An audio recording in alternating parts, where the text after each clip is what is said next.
আমরা রিকোয়েস্ট করছিলাম আমাদের 12 ঘন্টা বন্ধ সমর্থন করুন। বন্ধের দিনে হাওড়াতে বিজেপি কর্মীর ওপর হামলা তৃণমূলের। হাওড়া গোলাবাড়ি থানা এলাকার গুলমোহর কলোনিতে বিজেপি কর্মীর ওপর হামলা ও মারধরের ঘটনা ঘটে। বুধবার 12 ঘন্টা বন্ধের সমর্থনে জমায়েত হয়েছিলেন বিজেপি কর্মীরা। ঘটনাস্থলে উপস্থিত ছিল গোলাবাড়ি থানার পুলিশ। তাদের সামনে আচমকায় বিজেপি কর্মীদের উপর চড়াও হয় শাসক দলের কর্মীরা।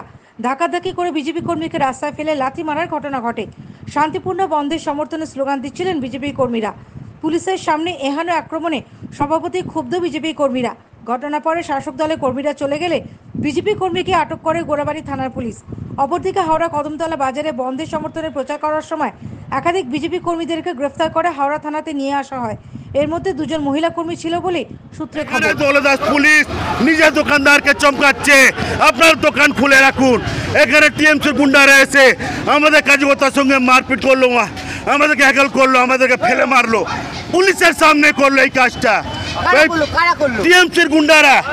Bureau report, the United India news.